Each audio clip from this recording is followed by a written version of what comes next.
Hey, I'm Rob, and welcome to Understanding Upstate, the podcast dedicated to exploring what makes upstate New York such a unique place. Each week, my co-host Jim Search and I dive into a new upstate topic to better understand what's up upstate. And today, we're talking about the upstate writer and rad dude, Arch Merrill, who he's been a source for some previous episodes.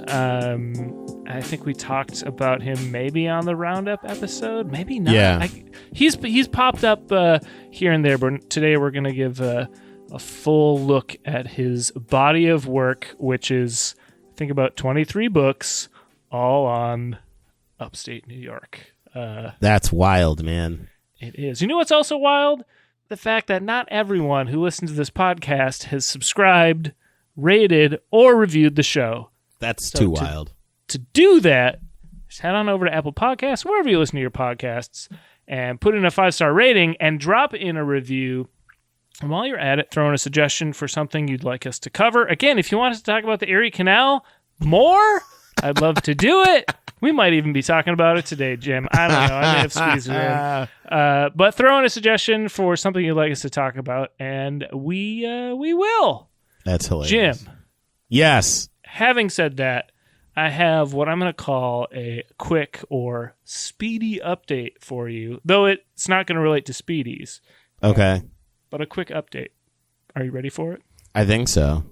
This is groundbreaking stuff. All right, let's go. I had a pretty big Saturday. I think I sent you some updates. I got some good records. I got some good polo. It was a pretty big day, but I didn't tell you how I capped the evening off. No. Again, me and my wife were going through some thrift stores, record stores in Brooklyn, and we had to get groceries on the way home. Guess where we swung into? Does it rhyme with Hegmans? Indeed it does. We went to the Brooklyn Navy Yard Wegmans. It was my first time ever going in one. My God, it was magnificent. Holy shit. It was, oh man, so much space. As much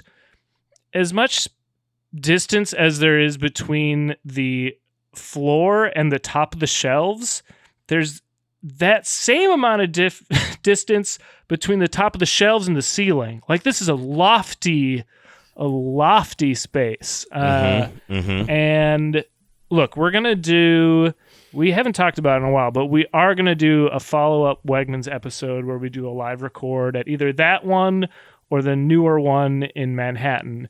So I don't want to talk too much about Wegmans in particular. However, there is something I want to talk about because I happened to go up to the counter and get myself a Danny's favorite. Oh, and man. If I wasn't already blown away by the amount of clearance in this place, this sandwich, oh my God, it was... I got it fresh. They had to bring out new onions for me. I was like, no, don't worry about it. No, you're going to get the onions. And at least 2 people talked to me about getting the onions. It was great. Very. Now, were these employees, I'm assuming? Yes. Yeah, Okay. They made sure that Danny's favorite was done right. Despite my own calling for it not being necessary. They're like, no, sir. We're getting the onions. Yeah. So Danny's favorite, as we talked about on one of our earlier episodes, it includes thinly sliced salami, capicola, or gabagool if you're watching The Sopranos, and spicy ham with provolone cheese, organic green leaf lettuce, and tomato slices, served on our signature sub roll. It's 700 calories per serving in our 2,000 calorie a day criteria. So, yeah, it's and that's just without any of the fix. Oh yeah, I asked for in addition to that, I got the onions. I was no way of backing out of it. Got the onions. I got sport peppers. I asked for a small amount of mayo, and they just took out the spatula and just slathered it on. I was like, Jesus Christ, if that's a small amount, Lord help anyone who gets a regular amount. I think I got a spicy Dijon as well. Okay. And I got the small, which was still like a lunch size sub, and it was only like $6. $6. Oh, that's great. Great deal. Like you'd be hard pressed to find a solid lunch for $6, particularly around Brooklyn Navy Yard, right? Like not bad. And, well, first off, great. This is great news. You know what I mean? This is This is what I want to hear and what I want to live through and live vicariously through you on that Saturday. But, it's like that Wegmans is a full scene. Like, it is. Oh, yeah. There's a bar in there. So the bar, I think it's not a bar anymore. The bar was the upstairs portion, right? Yeah. It's just seating now. It's just seating. That makes sense. We sadly learned, which like my wife went up there and I was like, oh, what? Like you went up to where the bar is? She's like, there's no bar. It's just seating. I was like, oh, it used to be a bar. She's like, why would anyone have put a bar in a grocery store? I was like, that's a great question. Yeah, I wondered that myself. I mean, I think I might have had a drink in there once just to say that I did it. Sure, but I wouldn't get out of work and be like, hey Jim, I could go to Beer Wax. I could go to Charlene's Pub, but I'm going to go to Wegmans. I think Wegmans is calling my name there. They got a 2-for-1 special that you can't beat. Look, it. you can get a sub there. You can get a sub and a beer. Pretty good. Listen, pretty good. Let me tell you something, man. Every summer I make my pilgrimage. I make my walk from my apartment to that Wegmans over in the Navy Yard. Get myself a full sub, take a picture of it, let the streets know that I'm out here still doing it. And it gets the respect it so rightfully deserves. Between eating the sub, which I ate like in the parking lot in about 10 seconds flat, it was so goddamn good. Sure. My wife had a bite, and I believe what she said was, "Damn, that's a good sandwich." If I'm not misquoting there. Sure. And I've never had a more delightful time in a grocery store in Brooklyn. I would say. Like, it was. You know what? I haven't been into a Western beef in Brooklyn, Jim. Only in Manhattan. So maybe I gotta, I gotta mix it up. I gotta get a good sample size of grocery stores here. Well, I've said over many occasions when I have been posed with the question of just where do your allegiances lie? Like, are you Western beef? Are you Wegmans? And I'm like, well, at the end of the day, they're like my children. Like, I'm not gonna right. I don't have a favorite child, and not sincerely. I know most parents do have a favorite child, but I really don't. They are both equal parts of my heart. So they're different. They're very different, right? They serve different purposes. You know what I mean? But at the end of the day, I got a lot of love for both of them. And you'll never catch me on record or off record power ranking either of those two fine institutions. I'm not. Good luck with that. Sure.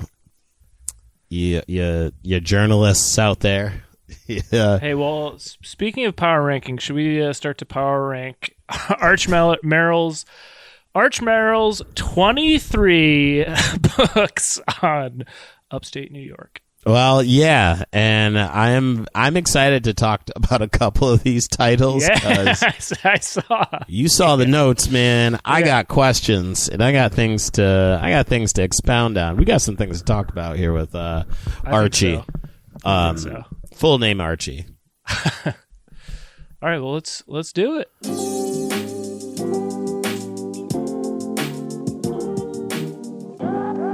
All right.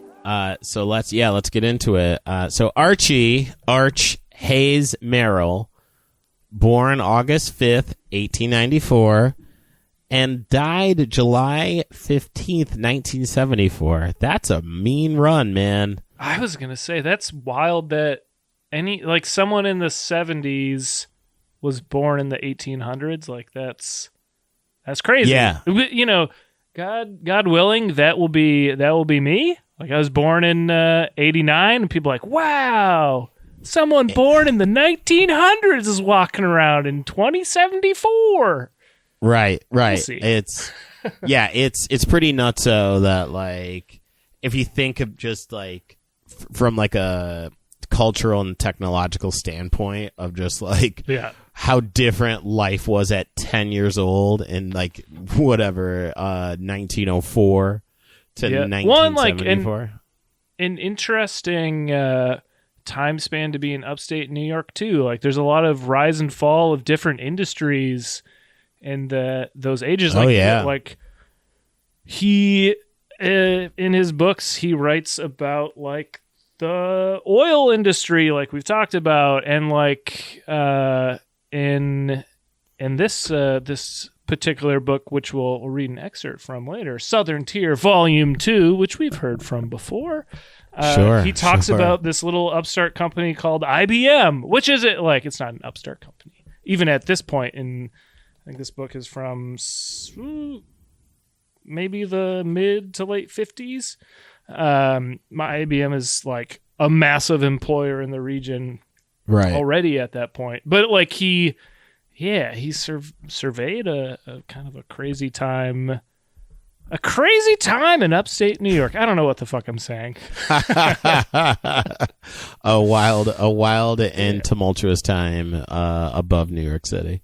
Indeed. So, American journalist, writer, and poet, sometimes called the Poet Laureate of Upstate New York. Let's fucking strike sometimes, and it's always from here on out. No, yeah, you're not calling him anything else. Like we're not doing that, right? So let's get into a little bit of the Arch's story, right? I almost want to call him Archibald, but I'm not going to do that. So Arch Merrill was born in Sandusky, New York, near Olean, which there's two Sanduskys? There's Sandusky, Ohio, but again, we're not understanding Ohio right now. We're understanding upstate New York. And this Sandusky is near Olean, which is near Syracuse, just to give you a landmark city in talking about this. Mm-hmm. Now, I mean, they're saying here that he attended high school near Buffalo, which we'll let it slide. I'm just kidding. We love all cities in upstate New York. In 1915, he attended Hobart College in Geneva, New York, for 1 year, during which he worked on the student newspaper, The Herald. Okay. And like every dude, I feel like every dude who like lived through like the early 1900s enlisted in the U.S. Army. Sure. They all these dudes always end up in the Army. So because Arch wants to stay true to brand, he enlisted in the U.S. Army in 1916 and served in France during World War I with Company B, 33rd Engineers. Now, upon returning to the States in 1919 after the war, Merrill would work short stints as a newspaper journalist in D.C., Detroit, Michigan, and New York City through 1922.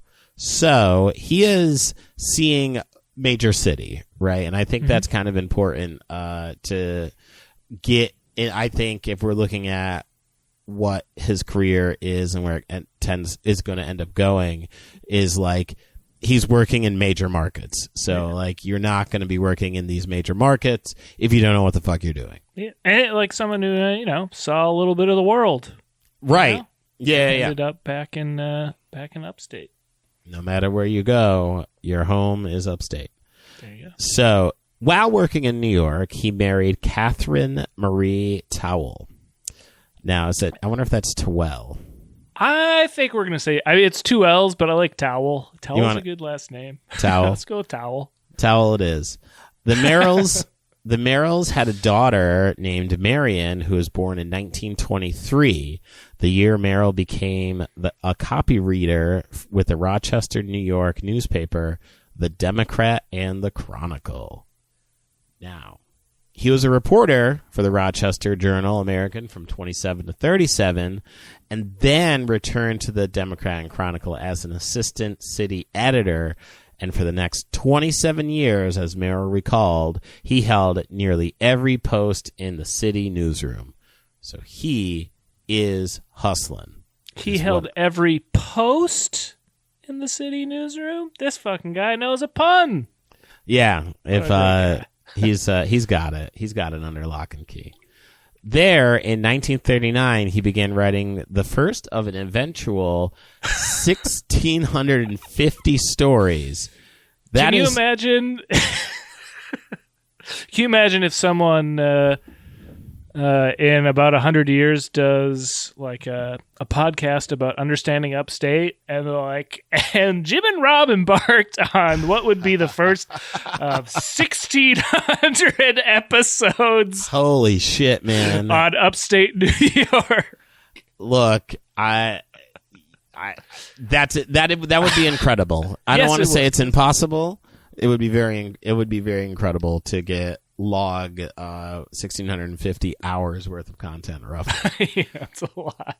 So and these are, and now what I would love to know though about this is how long are these stories, right? I feel like that's important to know. I mean, I would say based off of, and we'll get to it, we've referenced it before, but his books are largely built out of collections, built out of articles that were published. And I don't know if they were like he added more stories or they were expanded upon, but each of them are, a couple pages in a kind of regular paperback format at minimum. So it's a couple words, Yeah, it's pretty good. It's a decent word count for I think each of these articles. I think I remember reading some of the clips for previous episodes, and it was they're not short. I wouldn't say it's like a one paragraph kind of thing. Like it's like a feature, or it's almost like a magazine article. Let's say that it's like a magazine article length. They're going to be a little bit longer typically, right? Arch is not going to sell his fan short. No, these Merrill heads out here aren't going to go on. They're not going to go thirsty. That's for sure. Now, so he's wrote these columns for the Sunday Democrat and Chronicle, primarily chronicling the history of Rochester and its environs. Fancy words. These articles were collected and expanded to form Merrill's long string of nonfiction books. After retiring in 1963, he continued to write his column Arch Merrill's History for another 10 more years. Yeah, this dude did not put a pen down, man. Good for you. A prolific writer, he was best known for his articles in the Sunday paper on the history and folklore of the Genesee Valley and the Finger Lakes of upstate New York, which are very beautiful, and if you have the chance in the summertime, head over there. It is incredible. Now, sometimes, all the time, always and forever known as the Poet Laureate of Upstate New York, he authored several books, most of which are collections of his articles. His 1943 classic banger, A River Ramble, is an account of his walk of the entire length of the Genesee River, which is fucking wild to think about. Dude. That's a stroll. Now, along with his notes of local history, folk tales, and people he met along the route. I tried to, I don't have this book. Again, I just only have Southern Tier Volume 2. Someday I'll get Volume 1. Sure. I am intrigued by this book, and I did a little bit of digging into it. And at the time, there was like a gas restriction on like leisure travel. Like, there were rationing was something that happened during World War II, and I guess gasoline was being rationed at that time for non-essential travel. You couldn't do it. So I wonder if part of his decision to walk was around that. But like it was more, he mentioned this as he visited like a park or a town that was normally a tourist attraction, and there was no other means of getting there. It was a ghost town because no one could really get there. But he like in the one description said he revealed very little about the logistics of the trip, which is like one of the more interesting things, right? Like, how the fuck do you like do this and then write a whole book about it? Is fascinating in itself. But he would like didn't mention where he like stayed or anything like that. But what he would do is whenever he got to a town, he would hook up with one of the local journalists or someone at the local newspaper or another guide in town, and then use that person to kind of hone in on local history. And one thing that's very important to note about these books, no sources are listed. So I think a lot of it is credible, but also it needs to be taken as like, yeah, a lot of it's folklore too, right? Right. And it's he does have, for anyone who's an upstate New York nerd, like he's got a very special place where in their hearts, just because this dude wrote a shit ton about upstate New York, when I certainly haven't come across anyone else who has such a singular body of work focused on the region, and telling the history about it and doing like walking the goddamn Genesee River. Yeah. It's interesting. It's interesting, Jim. It's here. At least I hope it is. So we're coming to the close of Merrill's life here, right?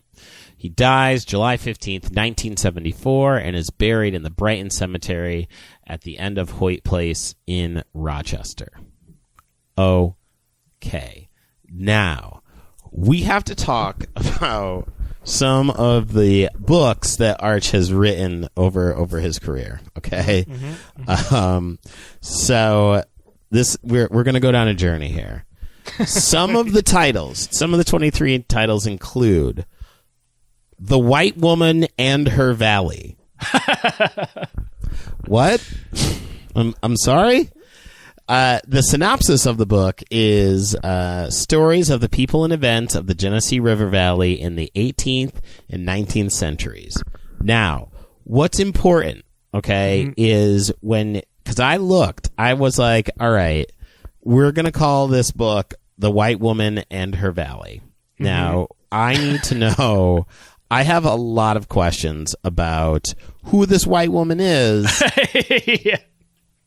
And how this is going to go ahead and be her valley, because I had a guess as to what this meant, and I was very wrong. I also Googled it. Sure. I thought it was like a poetic description of like winter in the Genesee Valley or something, right? It was like a Mother Nature in winter. That was not it. Nah. It's just a picture of what looks like a white woman. This looks like a white woman. I looked into it. She's a real lady. Oh, I saw there are some, so on the cover, right? Yeah. It's a white woman, right? And she is dressed in like Native American garb, it looks like. Yep. But this woman, good and how well, has all the trappings of just like what a white woman would look like. Yep. And I'm like, I got questions, Arch. Who this white woman and why this become her valley? But right. To your point, this is based on a person. Yes. Right. Yeah. So I think this was late 1700s, early 1800s. She was adopted by a Seneca family as a child. Sure. and like she assimilated into their culture, and like at some point I think had the choice to leave, and she's like, nah, I'm good. I like it here. I don't need to be these colonial assholes. I'm good. But she went on to like write a book about her experience, and I think it was one of the earliest examples of that kind of story being told. Right.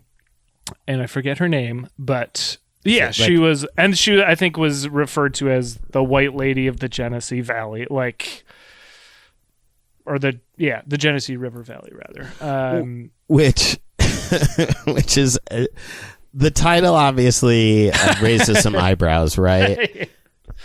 But what's funny is that they just call her the white woman. Yeah, because that means so much in 2024. Like, if I were to refer to a woman as the white woman, because again, we've seen them in action, right? Yeah. So it's so there's that, right? Right. So that's the thing. Then our next book is entitled "Gaslights and Gingerbread." What's going on here, man? Again, I know I'm looking at these from a 2024 lens and perspective, but folks, that's what makes this funny.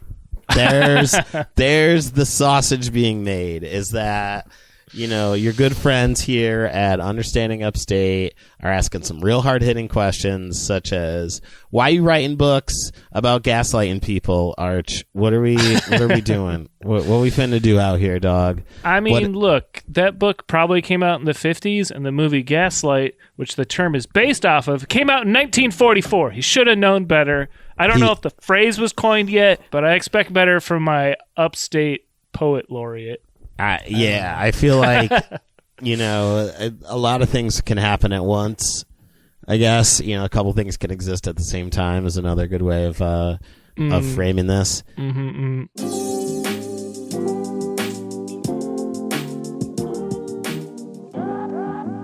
So we move on to the next book, right? And the next book is entitled Our Goodly Heritage, which, if you look at the cover of the book, okay, and these are, folks, this is, allow me to bring your mind's eye here and paint a picture for you, but the cover of Our Goodly Heritage by Arch Merrill is a American flag pointing to the left, a Confederate flag pointing to the right, and what some would consider to be a Native American just parked to the left. So there's like some woman, I'm guessing that's a woman. She's like reaching up for something. Maybe the flag, Confederate flag, who knows. Now, the title, again, because I know the time frame, and I know where we are, and I know what we're dealing with.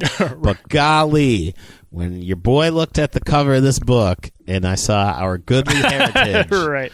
Because listen, to quote the meme of Pam from The Office, when you look at an American flag and Confederate flag, I see no difference.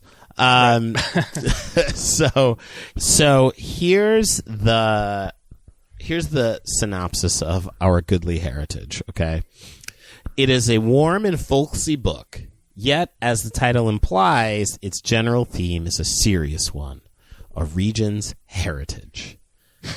To Arch Merrill's Western New York's heritage embraces many things. The freedoms our forefathers won, and the natural charm and fertility of the land they cleared. What? What? Right. Fuck are we talking about here, man? Along with the region's history, legends, lore, traditions, and folkways, in this book are stories of the pioneers, of the these words not mine, the Indians they displaced, which at least we're acknowledging that, right? Yep. Of wars and warriors, and several chapters of Civil War lore. The veteran Rochester newspaperman has caught the spirit and the flavor of the region. He writes with the fine familiarity of urban and rural landmarks, or county fairs, or county seat feuds, of village main streets, of picturesque places and personalities. That is a lot of words right there. Okay. And listen, you know what? I'm able to recognize for the time of like who this guy is going to be and what this writing is. But man, listen, when you go ahead and just put in Google our Goodly Heritage book cover, and you'll see what it is. Now, right? So moving on to our next book, which is maybe a little bit of redemption, perhaps for our good friend here, Arch, because he writes about the Underground Freedoms Road and other upstate tales. Now, I'm not going to lie to you. When I read this title, I said, Arch, what's this going to be about? What we finna talk about now? Because I've seen a couple of these titles and my eyebrows have raised. Sure. What are we going to do here? Okay. But he surprised me delightfully so, right? Because he is shining light on the story of America's dark side, which is slavery. Okay. Here's the synopsis. Hidden in a wooden box of a jolting wagon, a black mother and her young daughter rode for 22 days and 22 nights all the long way from Washington, D.C. to Warsaw. Now, I don't think that's not in Europe. There's a Warsaw in Wisconsin. Yeah, I think I'm pretty sure this is Canada. I mean, this would make sense since we're on the Underground Railroad. Now, a Naples undertaker carried fugitive slaves in his hearses, sometimes concealing them in coffins. When his mother, a tiny woman, became ill on their flight to freedom, her son put her in a bag which he carried for miles over his shoulder. Golly. Jeez. Now, and this is the synopsis, man. I was just like, what is wrong with y'all? Right. These are some of the strange tales told to Arch Merrill, the region's favorite storyteller, in his 21st book, The Underground, Freedom's Road. The story of the secret network that spirited thousands of runaway slaves to Canada and freedom through central and western New York before the Civil War. So, I am happy to see and hear that Arch did not wash over, dare I say whitewash, the history of upstate New York, as the Underground Railroad was a pivotal moment in upstate New York and in the freedom of black folks in America. So I tip my hat to you, Arch.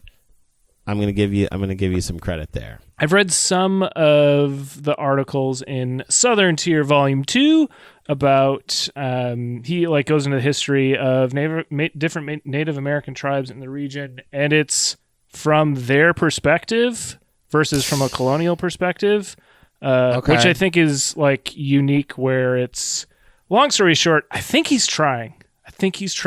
Where, like, my God, it certainly could have been a lot worse. Right. He paints the story, as them being the people that were here first, right? Right. For the most part, which I think, like, again, he could have done better, but I think it's unique that he had that kind of lens in the 50s. Because this does give, like, shades of Rod Serling, of at least, like, now obviously Rod was on some other shit, like, way deeper than this in like the fight for social justice, etc. I mean, the themes throughout those were often thinly veiled, but they were obviously, he was very pointed in that delivery. So, you know, perhaps Arch was Arch was working towards shining that light. I'd like to think so, and I'm gonna say so. It's I'll say this. It's written well enough where I haven't been like, well, fuck this. I'm done with them. It's for the as you've said many times, for the time, I think it's It's all right. It's all right. And even though, I read some, when I was doing research on him initially, I too came across Our Goodly Heritage, and I was like, oh no, when I saw the cover. Yeah. And I read a little bit of that, and they definitely need to redo the cover. But some of the gist of what I got was like, hey, this is a complicated land, and there were like people who harbored Confederate sentiment here. Let's talk about it. I like to hear that. Yeah. So it, again, I don't think done about as well as he probably could have. So what's happened here, right, is I did what they call judging a book by its cover. Now, well, I mean, I will say this though, boy, did that make for good podcast and good content because you guys enjoyed it. But it is worth noting that again we have to talk about the titles that perhaps we could have thought that through, man. But hey, you know what? Let's not judge a book by its cover, but we can judge it by its title. I think. Yeah, I'll definitely judge it by its title. And speaking of titles, right? There's two more. And Rob, I know how much you really dig the topic of the next one, and I want you to give the Speedy Freaks that one because that one's for you. I know how much you're into. Well, I'll say this: I really dig a ditch, not literally, but figuratively. And that ditch is the Erie Canal, as we just learned. And this guy has a whole goddamn book on the Erie Canal. It's called The Towpath, because if you recall, the donkeys towed the boats along the canal as they were making their journey from Albany. Yes, man, I should really read this book. From Albany to Lake Erie. And again, it's called The Towpath. It's a story of the Erie Canal and of the towns upon its banks, from Medina to Clyde, of their history, their legends, and their love. I mean, give this guy the Pulitzer. Listen, what a tale. I mean, I've written and read a lot of log lines in my day, but that one's hidden. If you recall, I believe I pitched a film of the making of the Erie Canal, and I think we just lift this one sentence, and that's going to get us in at Hulu, Netflix, Amazon, someone. Yeah, we'll get Tubi. Tubi, Peacock. One of them. YouTube. Absolutely. That's an easy door to get your foot in. All right, I've got one thing to close us out here, which I think, I saw some of your notes, and I was like, we might have to be on a path of redemption here for him. So I figured to really close it out for Speedy Freaks, I will read an excerpt, again, from Southern Tier, Volume 2, Chapter 19.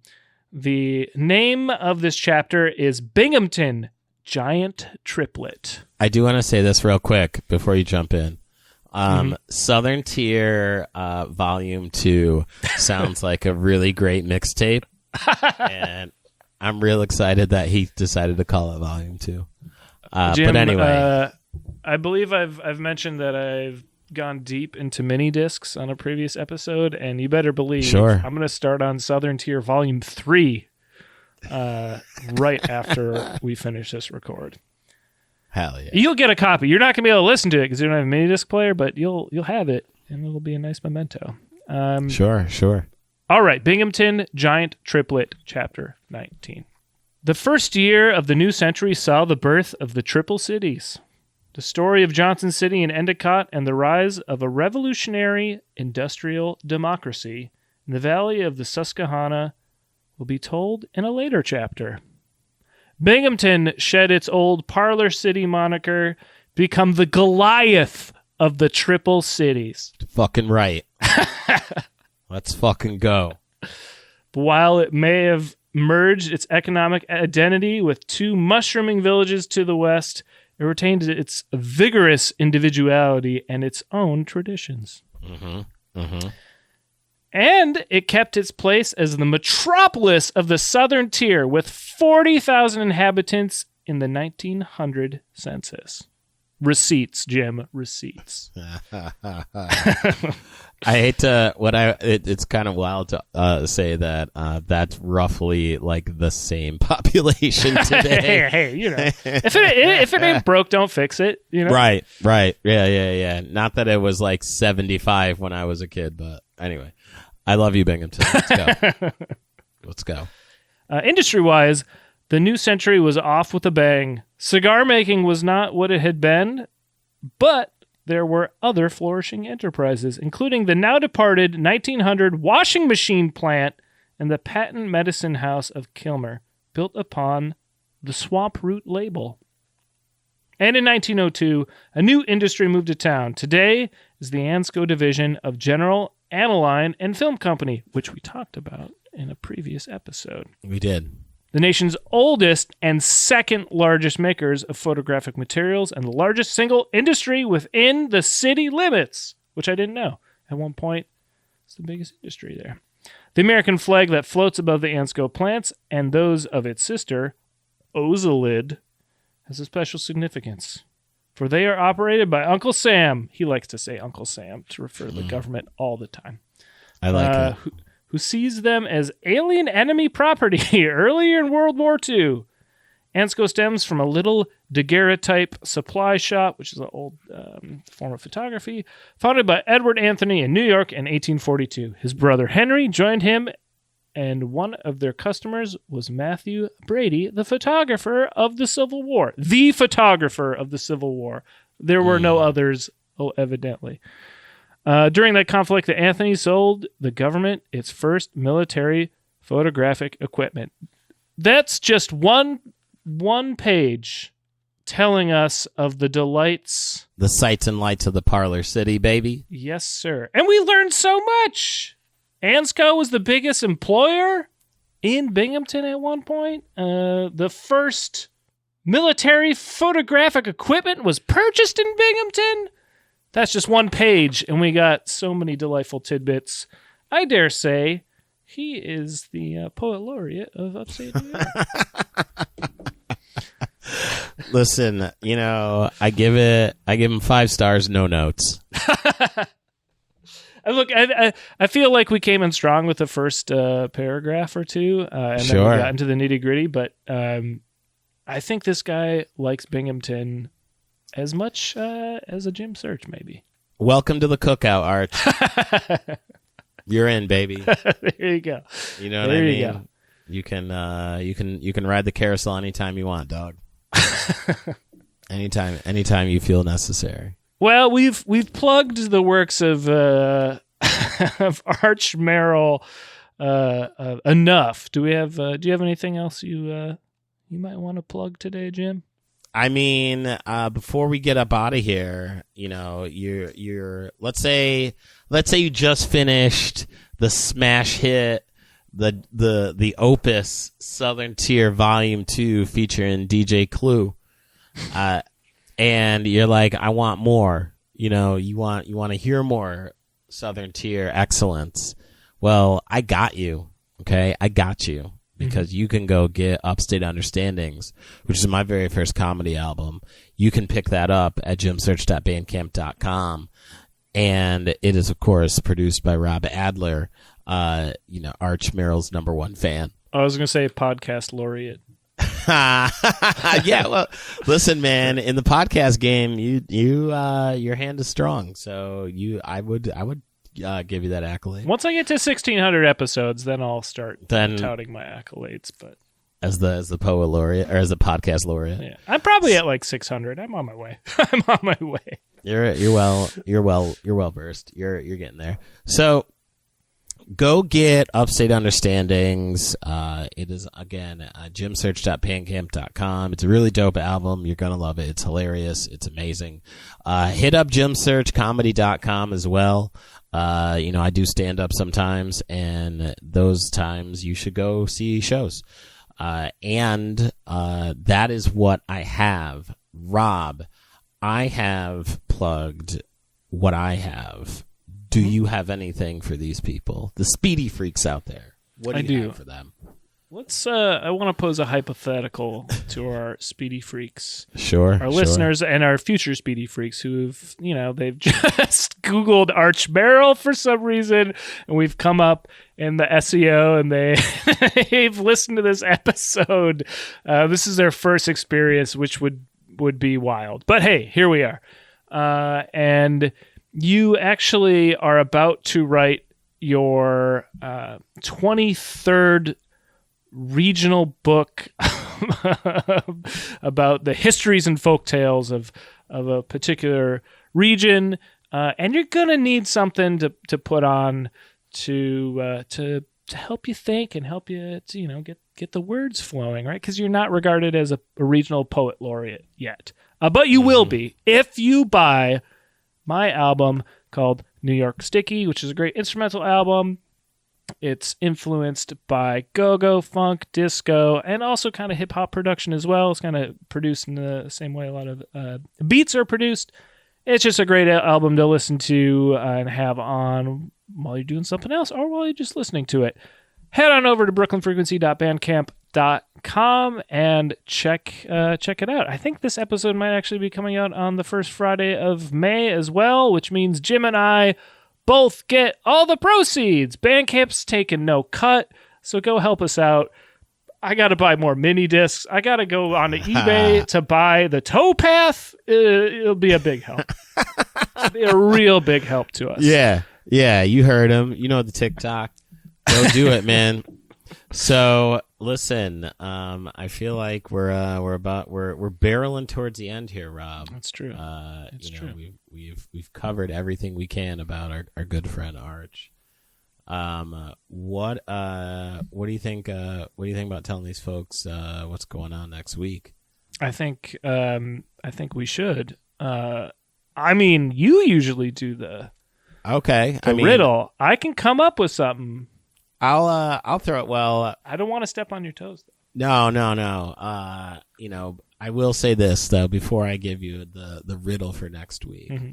I'm going to say what Rob said up top, which is y'all motherfuckers need to subscribe, rate, and review our show, and share an episode with a friend. Share with a coworker. You know what? Share with a coworker. Don't share with your friends. I want you to share with a coworker.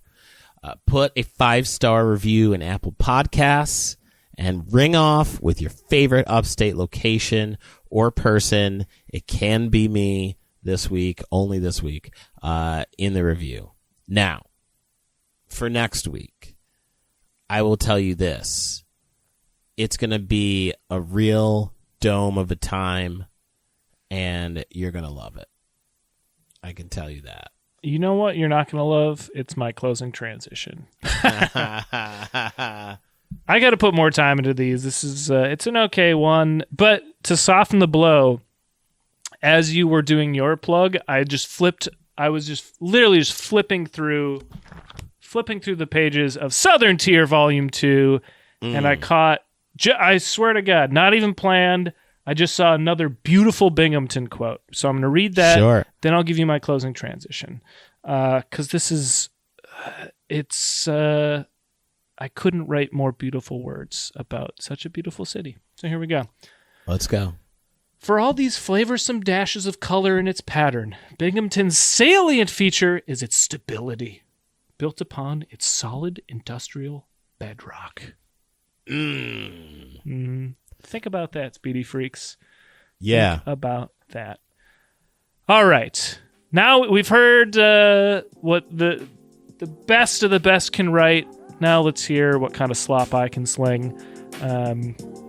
Jim, if Arch Merrill were to write up a review about this episode, I hope he would have claimed us to be the poet laureates of Upstate New York podcasting. Wow. Yeah.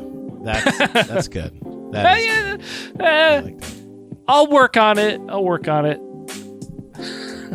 Look, good.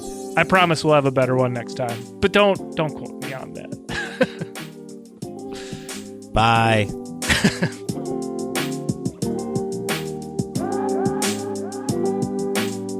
Understanding Upstate is a podcast hosted by Jim Search and Rob Adler, edited by Rob Adler, and music from Regal Monk.